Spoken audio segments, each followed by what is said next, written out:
falar ou já experimentaram o que eles estão chamando hoje de inteligência artificial. Se você não usou ainda, quando você usar isso, você vai ficar muito assustado. Eu falo assim, mas esse negócio aqui é meio esquisito. Se você for meio místico, você vai achar que tem um espírito maligno do outro lado ali, lendo o seu pensamento, porque foi a sensação que eu tive o dia que eu usei o ChatGPT a primeira vez. No primeiro mês de lançamento, eu falei assim, não, isso aqui não é normal, a parada, não é normal. E aqui é um grande dilema, a gente como cristão experimenta esse dilema. É uma ameaça ou é uma oportunidade pra gente ter mais informação e desenvolvimento? E isso aqui é um dilema com muita coisa. Geralmente, uma novidade, ela aparece assim, uma ameaça ou uma oportunidade. Você vai viver esse dilema com as coisas. Só que tem uma questão interessante, porque essa inteligência artificial, ela proporciona pra gente, e está proporcionando à medida que o tempo vai avançando, um volume de informação absurdo.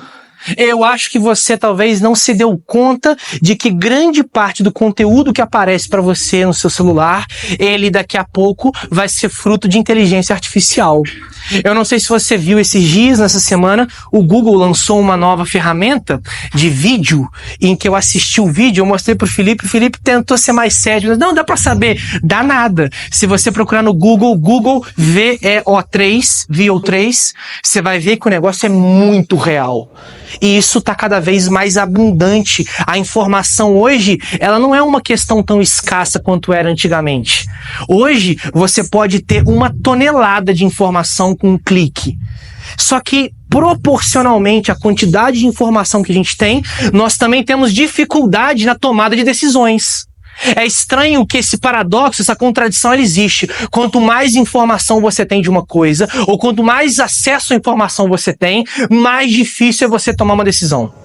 Quer ver uma coisa? Você que é casado, você que tem namorado ou noivo, quando você vai decidir uma coisa pra comer, você passa uma luta, porque tem várias opções. Eu sei que vocês já brigaram por causa disso em algum momento. O que vai comer hoje? É pizza ou hambúrguer? E começa, porque as informações sobre o que você vai comer estão aí. Antigamente não tinha muito isso. Eu lembro quando eu era pequeno, comia o que tinha em casa, porque não tinha esse negócio de sair pra buscar uma coisa diferente. Agora as coisas estão mais rápidas. Vamos assistir um filme, 2 horas pra assistir, para procurar o filme, e meia hora pra desistir de assistir o que você queria ver, porque não faz mais sentido. A ideia de você tomar decisão, ela é muito difícil hoje. Pensa aí, você veio na igreja hoje. Quantas igrejas você conhece só pelo seu Instagram? Antigamente as pessoas iam na igreja que tinha porque era mais próxima. E para você tomar uma decisão é muito difícil. E aqui é que entra o grande ponto desse excesso de informação. Porque você não precisa de mais informação. Aliás, vale você pensar que as informações da inteligência artificial não resolvem problemas da realidade. Se você sofreu uma desilusão com o seu trabalho, na sua família, na sua saúde, procurar no ChatGPT como é que resolve, ele vai te dar informação, mas ele não vai fazer você resolver aquilo lá, ele não coloca uma sementinha de resolução na sua cabeça. Ou seja, você ter acesso à informação não te garante de forma nenhuma que você resolve problemas da vida real. Aliás, é estranho, porque quanto mais informação a gente tem, menos capacidade de resolver problemas na vida real a gente tem. Pensa só, há tempos atrás, se alguém pensasse numa ferramenta como o ChatGPT que trouxesse qualquer informação, ele poderia dizer assim, bom, os meus problemas estão resolvidos, porque eu vou ter acesso a todas as informações aqui. Eu acho que você já sabe aonde a gente vai chegar. Você tem acesso a ferramentas que te dão qualquer informação que você quiser. Eu brinquei hoje de manhã que se você quiser informações de teologia, eu acho que perguntar pra mim já não é mais suficiente. É melhor você perguntar no ChatGPT, que ele vai te dar uma precisão histórica muito melhor. Se você me perguntar quando é que João Calvino nasceu, eu não tenho a menor ideia. Quando é que ele fez a sua tese, as 95 teses de Lutero, não vou saber te falar com exatidão, mas o ChatGPT vai te falar isso tranquilamente.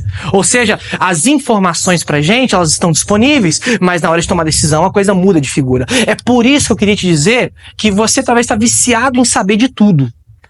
Mas você não tem talvez a mesma facilidade das gerações passadas para tomar decisão. Hoje em dia, para você saber notícias do mundo todo, você num clique consegue saber disso. Aqui, talvez ninguém aqui desconheça quem é o presidente dos Estados Unidos. Há tempos atrás, isso era impossível de um auditório como esse todos saberem isso.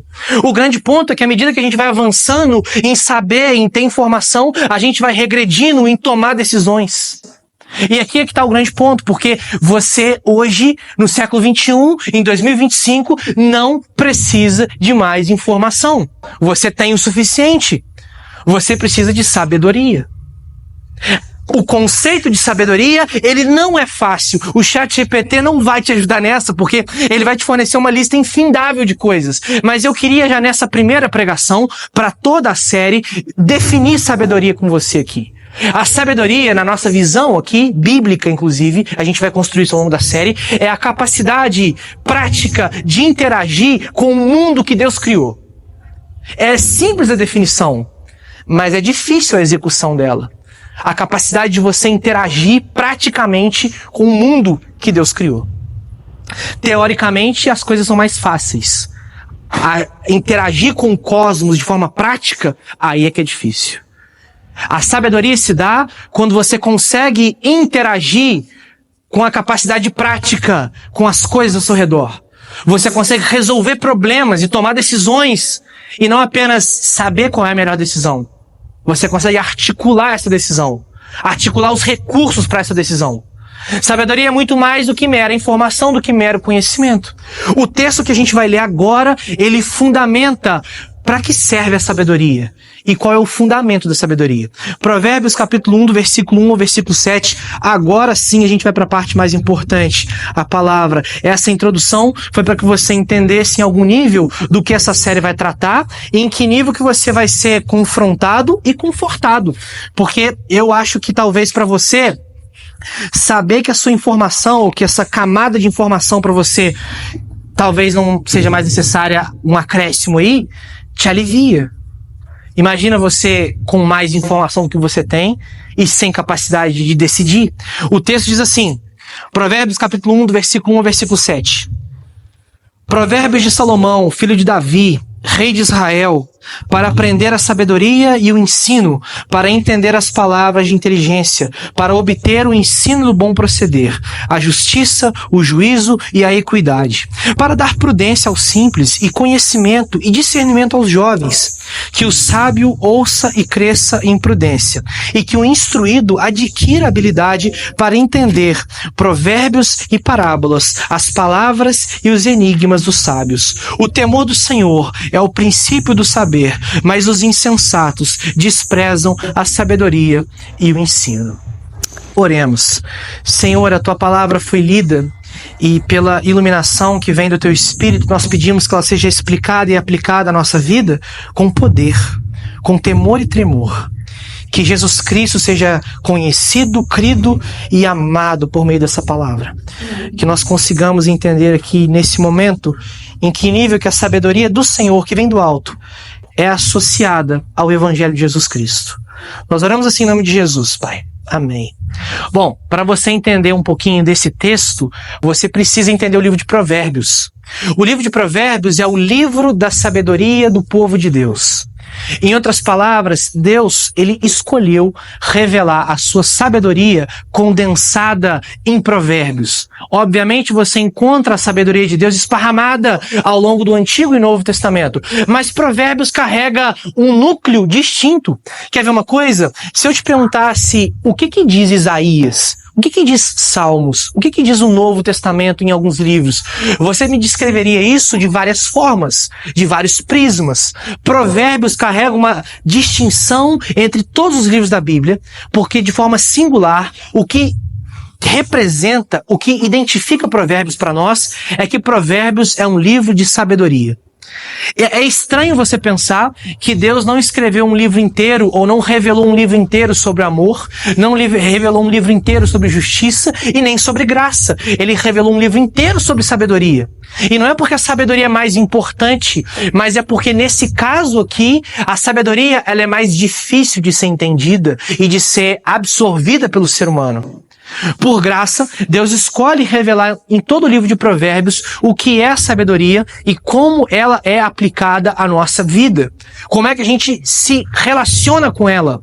É legal você ler Provérbios e perceber que o autor ele usa um recurso de linguagem ao ponto de personificar a sabedoria. Ele traz a sabedoria como se ela fosse uma mulher. Ele vai dizer, ó sabedoria que clama nas praças. Ele vai mostrando a ideia de sabedoria como se ela fosse uma pessoa. Tamanha é a ideia, o conceito de sabedoria num livro como esse. Só que nesse trecho que nós lemos, a gente tem uma junção de duas coisas interessantes. Do versículo 2 até o versículo 7, a gente apresenta a vocês, junto com a palavra, o que é uma equação que o autor de Provérbios faz. Salomão aqui, ele apresenta a utilidade da sabedoria e o fundamento da sabedoria. E o resultado disso é que ele vai mostrar que a sabedoria é mais do que informação, ela é transformação de vida. A sabedoria não é um mero acréscimo no seu conhecimento. Ela não é uma mera forma de você ter um pouco mais de intelectualidade, um pouco mais de habilidade teórica. A sabedoria não te inclui no mundo acadêmico. A sabedoria não vem de uma tese. A sabedoria vem do alto, vem de Deus. E ela é uma articulação entre o conteúdo perfeito, a teoria perfeita e a prática exata do que é isso. Nesse caso, o que o autor de Provérbios faz aqui é exatamente apresentar para nós o que é a definição de Deus de sabedoria. O que ela é e como é que a gente articula ela, por que ela existe. Nesse caso, pense você que quem escreveu Provérbios foi um homem chamado Salomão. E vale eu te explicar quem foi Salomão aqui. Talvez você não saiba, mas existe um contexto por detrás desse texto que mostra pra gente a valia, o valor da sabedoria. Salomão é um rei, num contexto bíblico, que assume o seu trono muito novo, por volta dos seus 13, 16 anos. E quando ele assume o trono, Deus se apresenta para ele e fala assim, Salomão, meu caro, o que você quer que eu tô contigo e não abro? Pode falar aí que eu te dou. Quer riqueza? Você tem. Poder? Você vai ter também. O que você quer? Salomão, ele vai na contramão do que seria o pedido óbvio e ele pede sabedoria. Aí eu queria que você pensasse, você que é jovem, que nos seus 13 anos, talvez você nem sabia a definição de sabedoria, assim como eu. E Salomão, ele pede sabedoria para governar um reino inteiro. Aqui a gente percebe o contexto de um jovem que estava no meio de um turbilhão de coisas, pedindo uma questão que para nós seria uma coisa banal. Sabedoria. E esse homem, Salomão, recebe sabedoria ao ponto do próprio Jesus dizer que não nasceu nenhum homem depois dele e nem antes com tamanha sabedoria. Um homem que carregava dentro da sua bagagem de vida aplicações dessa interação com o mundo que Deus criou. Salomão, portanto, foi um homem que sabia interagir de forma prática com o mundo que Deus criou. Ele não tinha só uma boa teoria. Ele sabia interagir com o cosmos. Ele sabia tomar decisões. A gente vai ver ao longo dessa série uma passagem muito legal, onde duas mulheres chegam para ele disputando um filho. E Salomão decide sobre aquele filho. Eu não vou dar o spoiler aqui, você vai participar da pregação para você ouvir no dia. Mas é legal ver como é que Salomão aplicava questões de sabedoria. E nesse texto, do versículo 1 ao versículo 7, ele vai explicar algumas coisas pra gente. A primeira delas é, por que você deveria buscar sabedoria? Pra quê? Qual é a finalidade disso? Por que você está perdendo seu tempo num domingo à noite ouvindo sobre sabedoria? O primeiro ponto de Salomão aqui é porque a sabedoria, ela serve para que você tenha uma visão de mundo esclarecida. Aí você vai pensar assim, bom, mas esclarecida como? Eu sei que essa palavra não é tão contextualizada aqui, minha intenção não é contextualizar tudo também. É lembrar você, talvez que tem um pouquinho mais de experiência do que eu, de que a palavra esclarecida era muito usada antigamente. Nossa, que pessoa esclarecida! Hoje em dia a gente não usa muito mais isso. Mas a definição de uma pessoa esclarecida é a melhor definição nesse primeiro ponto. Uma pessoa que tem uma visão de mundo oxigenada, articulada, que consegue entender as coisas ao seu redor. E é um texto difícil, eu reconheço isso. No versículo 2, Salomão diz assim, para aprender a sabedoria e o ensino para entender as palavras de inteligência. Aqui Salomão está dizendo, por que serve o livro de Provérbios? Ou seja, para que serve a sabedoria? E ele vai mostrar que a sabedoria serve para buscar mais sabedoria. E para buscar mais ensino. Só que existe um jogo de palavras aqui que ele não fica tão claro numa tradução para o português. Aliás, a tradução aqui de aprender sabedoria, ela ainda é um pouco rasa, porque a ideia no texto original é uma internalização da sabedoria e do ensino. É a ideia de você internalizar e não só aprender como uma criança aprende uma tabuada. Eu tava com meu filho no carro esses dias e ele tá aprendendo conta de vezes. E ele tá assim comigo, 3 vezes 3, papai, é 9.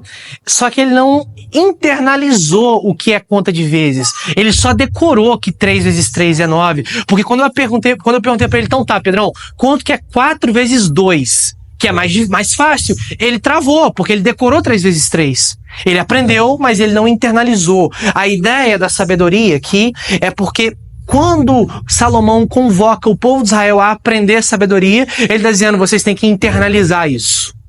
É algo interno. E aqui não é papo de coach, aqueles coaches espiritualizados. Internaliza a sua sabedoria, não é essa parada. A ideia aqui é que a sabedoria, ela deve fazer parte da sua visão de mundo. Qual que é a diferença de algo ficar na superfície e um conteúdo ir para a sua visão de mundo? A visão de mundo é o meio pelo qual você interpreta a vida. Quando você internaliza a sabedoria, você interpreta a realidade de forma completamente diferente. Parece que, de alguma forma, há luz sobre aquilo que era obscuro. Uma boa ilustração do que é conversar com alguém sábio é que você chega para conversar com alguém que é mais sábio, todo confuso, todo obscuro, e de repente essa pessoa com uma frase, ela te esclarece a vida. Isso é uma visão de mundo esclarecida, que olha o todo. A sabedoria, ela faz com que você aprenda mais sabedoria e aprenda não só essa questão prática, mas a própria ideia de ensino, que é uma ideia talvez não tão usual para nós hoje. Quando o autor diz, exatamente, para entender as palavras de inteligência. Aqui vale você pensar que alguém sábio pode não ser alguém com doutorado, com PhD, mas alguém sábio é capaz de conversar com alguém que academicamente é muito superior de igual para igual. É estranho você pensar que talvez um senhorzinho do Nordeste senta para conversar com um acadêmico e o acadêmico fica com o olho esbugalhado pensando, cara, esse cara do Nordeste que não teve acesso à academia conhece muito mais sobre a vida do que eu. A sabedoria, ela justamente faz com que alguém que não tem a boa instrução, que talvez muitos não tiveram, a condição dele conversar de igual para igual com alguém que tem a ideia, Fabião, volta mais 2, no versículo 2. A palavra de inteligência. Ou seja, alguém que é sábio consegue entender palavras que estão muito além da sua condição social. É por isso que a gente percebe pessoas que não têm nenhum tipo de pedigree sendo muito mais eficazes na comunicação, na vida prática, do que pessoas que têm doutorado e PhD. E hoje isso tá rodo, tá? Pessoas que se formam na academia, que têm uma profissão, e outras que são muito mais sábias, que não têm tanta instrução acadêmica, que de repente despontam no mercado de trabalho, na vida familiar. Você fala, o que aconteceu? Sabedoria. A gente talvez foi enganado durante muito tempo, em que bastava um diploma, bastava um grau acadêmico para você ser alguém instruído. E não é. Eu não estou aqui advogando contra o estudo acadêmico, muito pelo contrário. Estude, mas sem sabedoria, isso não te traz uma visão de mundo esclarecida. Você pode ser alguém graduado das melhores faculdades do Brasil e ter uma visão de mundo completamente obscura. Tola. A ideia de uma visão de mundo esclarecida, ela pode ser ilustrada por alguém que tem uma visão de mundo obscurecida. Alguém que tem uma visão de mundo obscurecida é aquela pessoa que quando você fala A, ela entende B, C, D, E e até F, mas ela não entende o básico, o simples. Pessoas que quando você fala alguma coisa, ela transforma aquilo num monstro, porque a visão de mundo é obscurecida. Ela não tem a ideia de aprender a sabedoria, aprender o ensino, aprender palavras de inteligência. Ela talvez quer mais ensinar e falar do que aprender. Tá aí uma boa coisa para você perceber se você tem uma visão de mundo esclarecida, se você tá mais pronto para aprender do que para ensinar. Isso faz parte de alguém sábio. Alguém que não está tão preocupado em quantas pessoas o estão ouvindo, mas em quem ele está ouvindo para aprender. O sábio tem essa habilidade de conseguir ouvir sobre sabedoria, ouvir sobre ensino, ouvir sobre palavras maiores do que a sua condição e aprender com aquilo, absorver. A sua visão de mundo é esclarecida. Ele consegue entender quando ele está errado, ele consegue entender quando ele está certo e ele consegue articular, interagir com essas coisas. Não é uma rocha rolando morro abaixo. É alguém consciente, que interage, que sabe discernir, sabe desconstruir manipulações, sabe contornar questões complicadas na vida. Tem uma visão de mundo que sabe interagir com o cosmos. O segundo ponto é que, e aqui tem uma coisa legal de Salomão, ele parece que faz algo intencional. Ele mostra uma visão de mundo esclarecida e logo na sequência uma prática de vida virtuosa. Como se a sabedoria, ela iluminasse essa visão de mundo para que alguém pudesse abrir os olhos para a sabedoria, para o ensino e para a prudência, e agora essa pessoa pode e deve buscar uma vida virtuosa.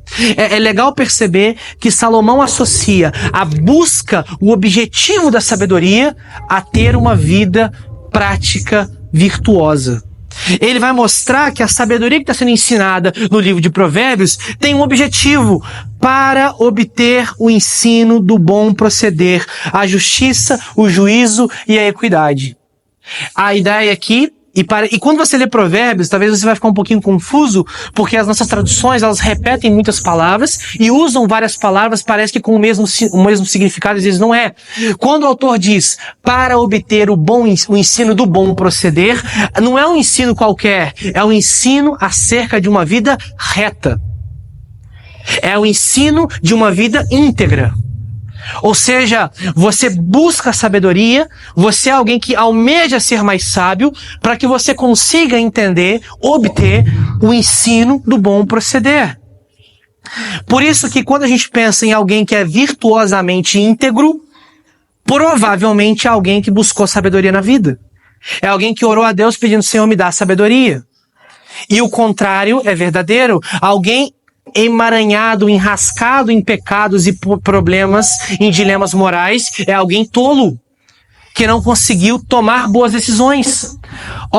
Quando você olha para isso, parece que essas palavras são sinônimos, mas não são. O ensino do bom proceder é a ideia de uma conduta. A sabedoria te ensina a ter uma boa conduta, um bom caminho. Mas ao mesmo tempo, isso te mostra a justiça, quais são os parâmetros pelos quais você vai julgar e avaliar o que é bom. E o juízo, aquilo que são as consequências da sua vida. O que te espera quando você faz as coisas que você faz? Quando nós temos na nossa vida comportamentos que não calculam o juízo das coisas, as consequências das coisas, nós estamos diante de decisões tolas. Isso não é ser demasiadamente prudente. Isso é ser sábio, é calcular qual é o parâmetro de integridade, mas quais são as consequências do que eu estou fazendo. E a ideia de equidade, na nossa ideia, ela não fica tão clara, mas é basicamente o ponto em que você traz um parâmetro de integridade para a sua vida. A melhor tradução, mais uma vez, não seria equidade, mas integridade na vida. É quando você ajusta ou regula a sua vida para que toda ela tenha parâmetros de justiça, parâmetros de juízo e parâmetros do bom proceder. A sabedoria serve também para isso. Portanto, pense você, e é uma boa aplicação para a sua vida, que quando você se vê cercado de dilemas morais, cercado de pecado, cercado de coisas erradas, provavelmente te falta sabedoria. Às vezes alguém pensa assim, mas eu tô orando, tô jejuando, tô lendo a Bíblia e só vem problema. Mas te falta sabedoria. Na hora de fechar negócio, como é que você fecha negócio? Na hora de procurar um emprego, como é que você procura emprego? Quando você está num relacionamento, que tipo de relacionamento você escolhe para sua vida? Nas suas amizades, no seu relacionamento conjugal? Isso envolve sabedoria. Parece que não, mas a maioria dos problemas que a gente enfrenta, a maioria esmagadora, foi porque nós não tivemos sabedoria na hora das decisões. Não conseguimos avaliar as coisas. Parece que quanto mais o tempo avança, mais difícil fica usar essa sabedoria, justamente por conta desse volume de informação. E ainda mais hoje, onde parece que tudo é relativo ao que é bom, ao que é justo, aí fica muito difícil. Porque quando você para pra pensar, mas o que é certo, o que é errado? E você começa a relativizar essas coisas, como se não houvesse um parâmetro absoluto pelo qual a sabedoria caminha, aí a coisa desanda. Você pensa, bom, depende, se me faz feliz é porque é uma vida virtuosa. Não. Vida virtuosa não tem a ver com aquilo que te faz feliz necessariamente. É provável que uma vida virtuosa te leve a ser feliz. É provável. Mas uma vida feliz não significa uma vida virtuosa. Você pode estar muito feliz numa vida completamente emaranhada em pecado e problemas morais. E você pode estar profundamente infeliz numa vida virtuosa. Você pode estar completamente mal por talvez não andar com quem você acha que deveria andar, mas por temor e sabedoria você não anda, por tomar decisões que você talvez gostaria de ter tomado, e você fala, bom, mas eu queria ir, mas eu não vou por sabedoria. Talvez a felicidade não é algo que você vai ter. Talvez você vai ter que escolher entre ser sábio e ser feliz. Aliás, talvez um grande sintoma de que você tem se tornado mais sábio é que a felicidade já não te custa, ou já não é uma coisa que você paga tão caro assim. Você não está disposto a pagar tão caro para ser feliz. A sabedoria, ela te faz calcular o valor exato da felicidade e faz você pensar se vale a pena pagar por aquilo. Será que vale a pena abrir mão de algum princípio íntegro, alguma moralidade que eu tenho para isso? Será que vale o custo? E a sabedoria te ajuda a tomar essas decisões. Um terceiro ponto, aonde o autor também avança numa progressão, ele mostra que a vida sábia, ela também serve para que exista amadurecimento contínuo. Esse texto, ele é rico numa proporção de que a gente poderia passar um mês tranquilamente pregando só nesse trecho. Esse versículo 3. Ele é abrangente. Eu tento condensar isso em um ponto só, mas eu sei, tem muitas camadas aqui. O texto ele vai dizer que a sabedoria ela serve para o jovem e para o simples. Mas logo na transição, no texto seguinte, vai dizer que o sábio também ouve e também deve crescer em prudência, mostrando que existe uma certa aplicação de todos os lados para a sabedoria. O simples e o jovem precisam de sabedoria, mas o sábio também precisa dela. A ideia aqui, e você que é jovem, não se ofenda, eu acho que, posso ser jovem? Tô com 30. Posso. Tô contigo, tô com vocês. A gente que é jovem, a gente naturalmente é considerado na Bíblia como tolo. E não tem como você escapar dessa. Eu não tô te ofendendo, tá? Eu tô dizendo que na Bíblia, o jovem, por excelência, é tolo. Ele precisa de sabedoria. Aí, na nossa geração da arrogância, a gente, eu não sou tolo nada, eu tomei as melhores decisões da minha vida. Opa, pera lá. Se você já define que você é sábio dessa forma, você então não está qualificado para essa segunda categoria aqui. Porque o sábio, ele ouve e cresce em prudência. Ele não rebate. O jovem, ele necessariamente é alguém tolo. É alguém que ainda não tem experiência para tomar boas decisões. Eu lembro, em uma conversa com um pastor mais velho, mais experiente do que eu, acho que muito, mas muito, e eu estava no meu 2º ano de seminário, e eu estava com alguns dilemas, e ele falou assim comigo, eu lembro disso até hoje, ô Felipe, você tá jogando dama, cara, eu já jogo xadrez há muito tempo. Eu olhei para aquilo, cara, o que ele quis dizer com essa parada? E hoje, aprendendo a jogar xadrez, tomando muita costa desse negócio, eu entendi o que ele quis dizer. A ideia de alguém sábio, ele vê um tabuleiro diferente do que alguém que não é tão sábio assim. O jovem, ele não tem as experiências que ele precisa ter para se considerar alguém sábio. Tem coisas que só o tempo traz. É lógico, envelhecimento não significa amadurecimento. A gente sabe disso. Mas tem coisas que só o tempo traz. Não tem jeito. É só tomando os tombos que você vai aprender, cara. Não tem como. Você vai ouvir do pai, da mãe, do tio, da avó, da avô, tudo que você quiser, mas quando você errar e você se sentir um tolo, aí você vai se tornar um sábio. E aqui o texto mostra que a sabedoria é justamente para que o jovem tenha condição de ter discernimento das coisas. Mas é legal porque a ideia é comparar o simples com o jovem. O simples aqui é aquela pessoa que cresceu sem uma construção social adequada e ele não tem as estruturas básicas de instrução. Não teve uma boa escola, não teve uma boa família. É uma pessoa simples que cresceu tendo que se virar sozinho e de repente chegou num mundo muito complexo. Essa pessoa precisa de sabedoria. É por isso que talvez a gente encontra com pessoas que a gente olha e fala assim, poxa vida, essa pessoa ela tá refém de um mundo muito mau, muito maldoso, é uma pessoa tão ingênua, tão simples. Essa pessoa, se ela não obter a sabedoria, ela realmente vai ser engolida pelo mundo. Engolida. E é aqui aonde talvez a gente, em vez de formar um sábio, forma um mau caráter. Porque o simples, quando ele se depara com um mundo tão complexo e tão malvado, tão mal, ele tem uma escolha. Ou ele se torna mal como esse mundo é, ou ele sucumbe. A sabedoria é uma terceira via para você que não teve instrução, para você que talvez não teve uma vida de boa formação, uma família muito consistente e se vê num mundo aonde você vai tem gente passando a perna, faca nas suas costas. Para o simples, a sabedoria é a terceira via para você não ser um saco de pancadas e também não se tornar um opressor. É a terceira via. É onde você vai se desvencilhar, você vai se tornar um prudente.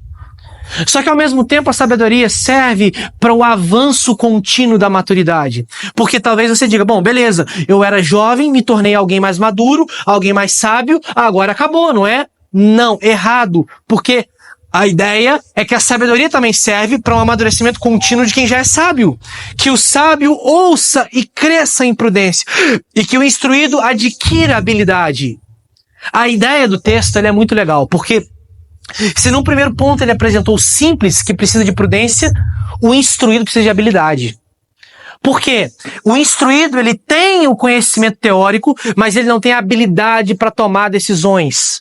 Estudou numa boa escola, estudou numa boa faculdade, mas na hora de avançar com a vida, ele não tem o que o texto vai chamar de habilidade. O que é essa habilidade? É, na proposta original, uma capacidade de tomar decisões.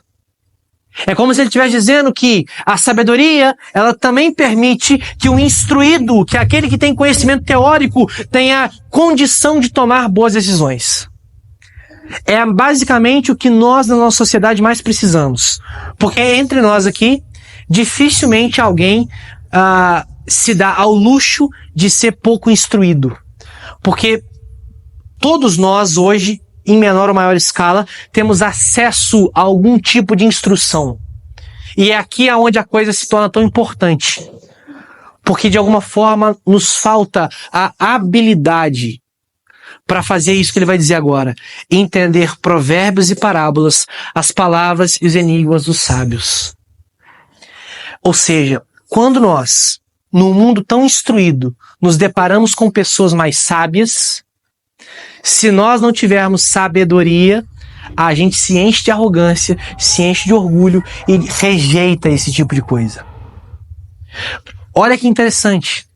Que o sábio ouça e cresça em prudência. Ok, aquele que já é sábio, ele vai edificar sua sabedoria. Mas aquele que apenas é instruído, aquele que apenas tem o conhecimento teórico, ele vai ter habilidade para entender provérbios e parábolas, que é um sentido de coisas mais elevadas do que ele pode pensar, e ao mesmo tempo para entender os enigmas de sábios. É uma coisa que me faltou quando eu conversei com aquele pastor mais velho, e eu não consegui entender o que ele estava me dizendo. Eu era instruído, tinha quase feito um dos trabalhos mais consistentes da época no meu seminário sobre teologia da aliança. Só que me faltava a instrução? Não faltava.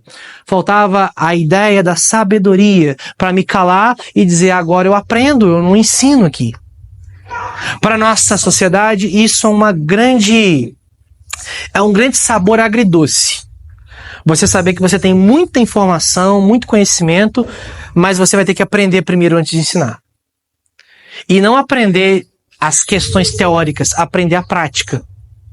É legal ver como é que hoje alguns se formam na faculdade, se formam no mundo acadêmico, entram em uma empresa onde já tem alguém muito experiente trabalhando, que não tem o mesmo grau de conhecimento acadêmico, e essa pessoa que já é mais experiente tenta ensinar.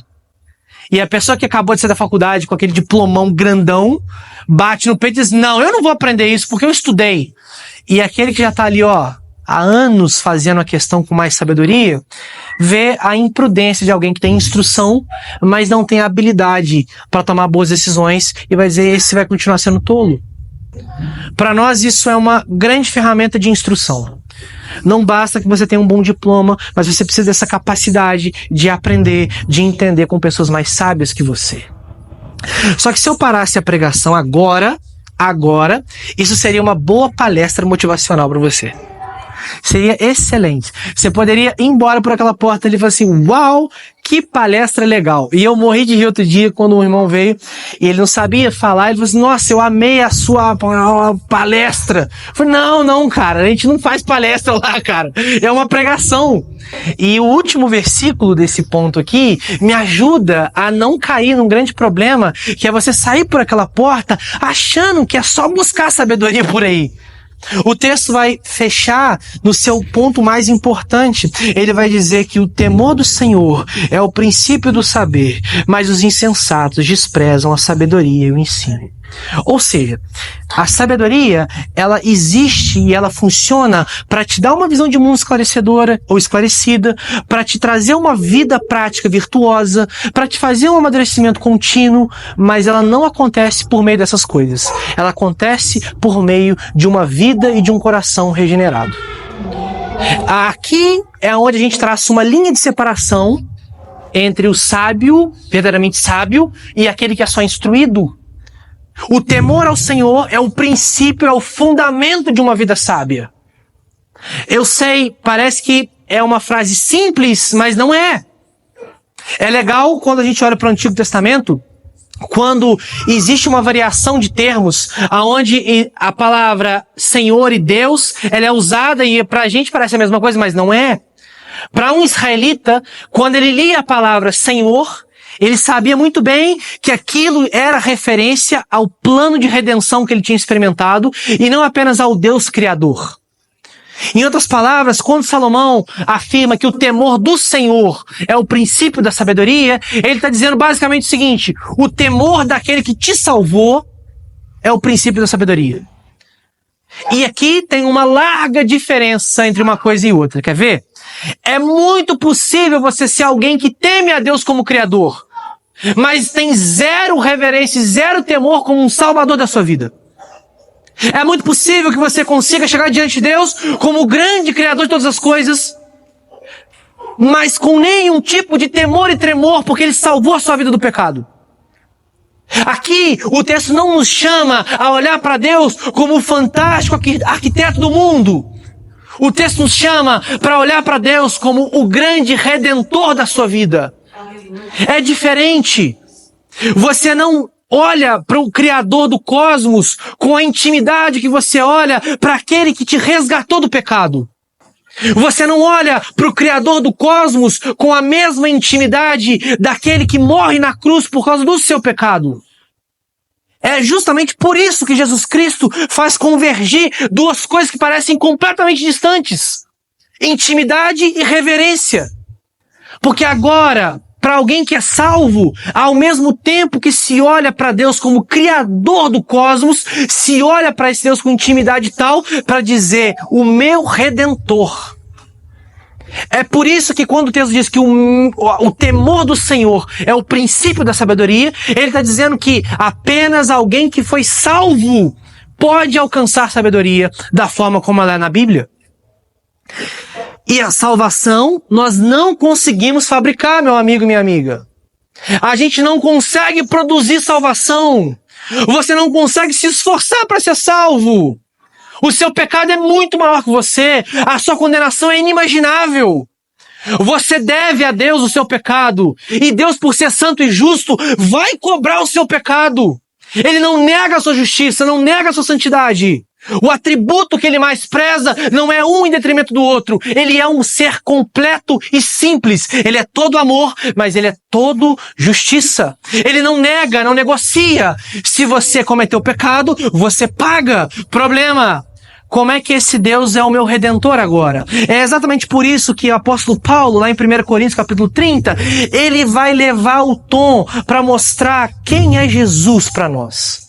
Fabião, vê se consegue abrir aí. Aliás, antes, talvez você pense assim: mas eu conheço gente que é sábia e não é cristã.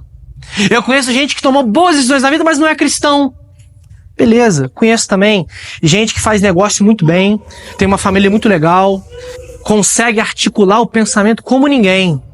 Só que tem um problema. Lá em 1 Romanos, primeiro capítulo de Romanos, Paulo vai dar o diagnóstico de pessoas que são muito bem resolvidas, mas que se tornaram nulas no seu conhecimento.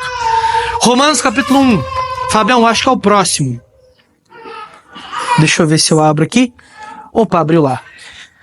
Porque os atributos invisíveis de Deus, ou seja, aquilo que Deus é ou quem Ele é o seu eterno poder e a sua divindade, claramente se reconhecem desde a criação do mundo, sendo percebidos por meio das coisas criadas que Deus fez. Por isso, os seres humanos são indesculpáveis. Próximo, Fabião. Vê se dá. Deu não? Porque tendo conhecimento de Deus, não o glorificaram como Deus, nem lhe deram graças. Em outras palavras, eles entenderam que existe um Criador, entenderam a complexidade do cosmos, entenderam que existe uma coisa diferente aqui. Isso aqui não foi aleatoriedade. Porém, não o glorificaram como Deus, nem lhe renderam graças. Pelo contrário, essas pessoas se tornaram nulas no seu próprio raciocínio. Isso é um problemão.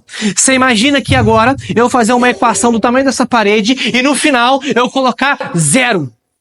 É exatamente o que esses homens e mulheres fazem quando eles articulam seu pensamento, reconhecem um Criador, reconhecem uma divindade, reconhecem um arquiteto, mas não o glorificam como Deus.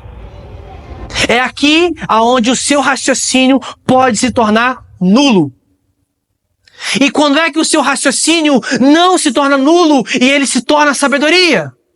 Quando é que um ser humano pode dizer: agora eu sou sábio? Agora sim, Fábio, abre lá para nós. 1 Coríntios capítulo 30, onde o próprio apóstolo Paulo, mais uma vez, ele vai afirmar o que é essa sabedoria que nós deveríamos buscar e que a nossa vida tanto clama, no versículo 30 do primeiro capítulo. Abriu. Mas vocês são dele. Esse mesmo Deus que alguns rejeitam com seu tolo e nulo raciocínio, vocês são dele. Em Cristo Jesus, o qual se tornou para nós, da parte de Deus, sabedoria. Ele se fez sabedoria para nós.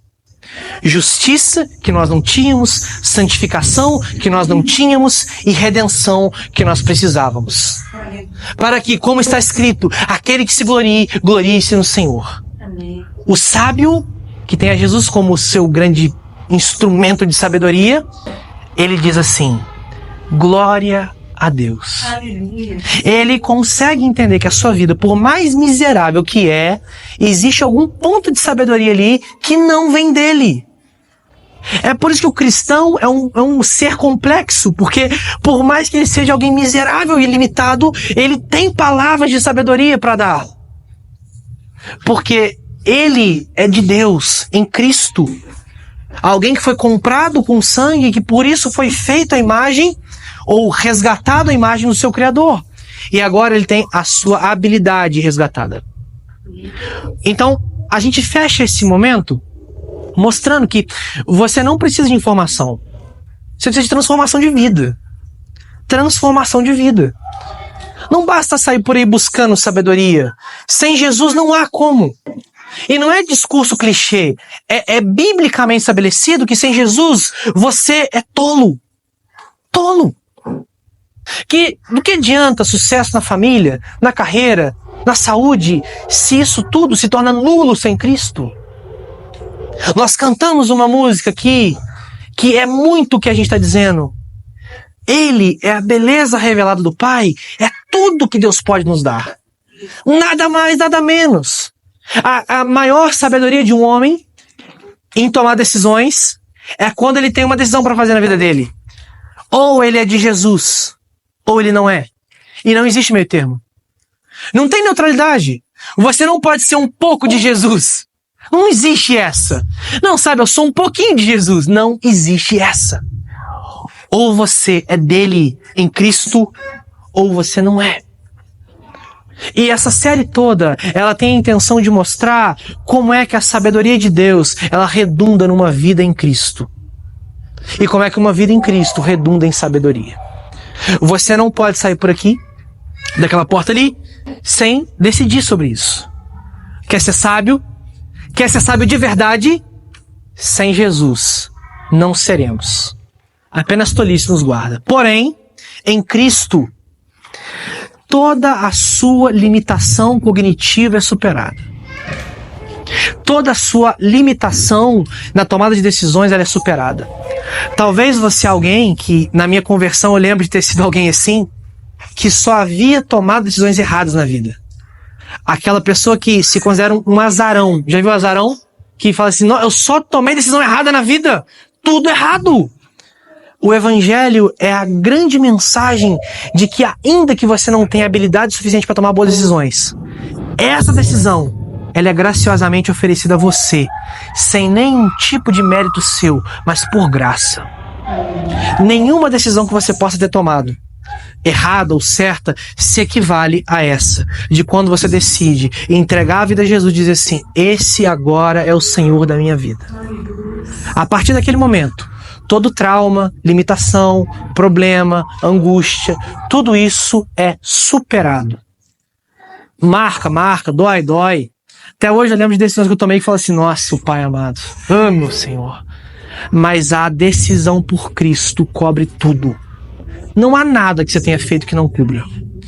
E ainda te protege das muitas tolices que você vai cometer mesmo depois.